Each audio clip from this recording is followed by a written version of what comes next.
다시 태어나면 타투는 안 하려고요. 이번에 존나 할 거라서. 타투 시작하기 전에 그림을 배운 적은 따로 없어요. 근데 막상 시작하고 나서 진짜 남들보다 열심히 하려고 노력을 많이 했어요.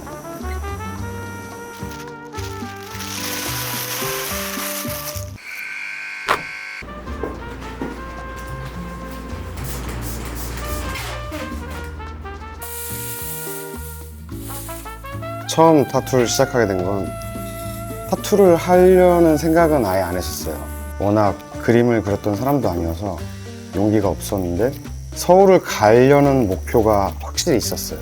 남들하고 똑같은 일을 하고 싶지가 않았어요. 항상 다른 삶을 살고 싶었고 저만의 특별한 일을 하고 싶다는 생각이 강했는데 그때 당시 타투가 저한테 그렇게 다가왔던 것 같아요.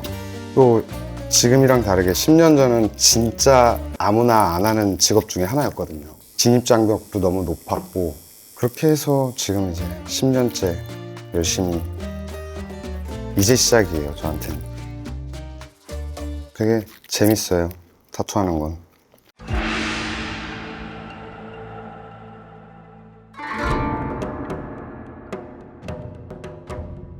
일단 제가 쓰는 도트가 처음에는 이렇게 붉은기를 띨 때도 있고 완전 검은데 시간 지날수록 자기들끼리 조금씩 붙어요. 예전에 찍었던 전면들이 엄청 부드럽게 시간이 지나면 점점 변하거든요. 더 오래되면 더 그레이처럼 보이고 그래서 저는 약간 추구하는 게 시간이 지날수록 조금씩 에이징 되는 느낌으로 어차피 이것도 가죽이니까 그런 느낌으로 작업을 하고 있어요. 제가 하는 작업은 동양적인 거에서 영감을 많이 받았어요. 동양적인 소재들, 옛날 뭐 절, 사찰 이런 거에서 영향을 되게 많이 받았고 제가 그리는 그림이 사실 베이스 자체가 되게 동양적인 것이어서 뭐 그런 쪽의 그림을 하고 있고 사실 저도 제 타투에 대한 정의를 아직 못 내렸어요. 뭐 이게 블랙워크긴 한데 오리엔탈을 하는 블랙워크기도 하고 외국에선 그냥 문양으로 들어가서 문양을 그리는 사람으로 되어 있고 제가 좋아하는 걸 많이 그리려고 노력하는 편이고 제가 좋아하는 게 좀 고전적인 거며 좀 옛날 물건, 뭐 옷도 빈티지 이런 걸 좋아해서 그냥 그 시대를 나타낼 수 있는 그림을 그리고 있고 근데 또 완벽한 오리지널은 또 아니에요. 또 어느 정도 이쪽에서 받은 영감과 이쪽에서 받은 영감들을 잘 섞어서 제 그림으로 표현하려고 노력을 많이 하고 있고 영감을 받는 곳은 뭐 많죠.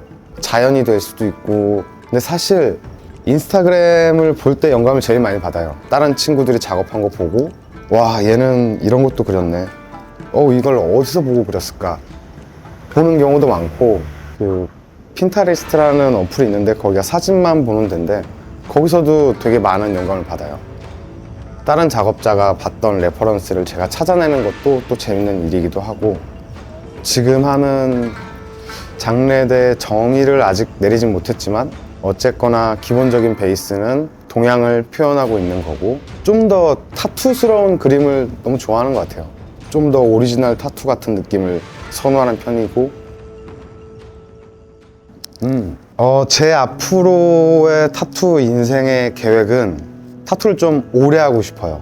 되게 늙어서까지도 하고 싶고 한 30년, 40년 지금은 이제 겨우 10년 했으니까 진짜 길게 보고 하고 싶어요. 그래서 요즘 운동도 하고 있고 몸이 건강해야 오래 할 수 있으니까 그리고 해외를 많이 나갈 것 같고 해외 컨벤션에 참가도 많이 할 생각이고 일단 제가 하는 타투 자체가 작은 타투가 아니라 사이즈가 어느 정도 있고 뭐 바디수트 같은 큰 작업을 하기 때문에 그런 큰 작업으로 유명한 아티스트가 되고 싶은 마음도 있고 열심히 해봐야죠. 묵묵하게 굳건하게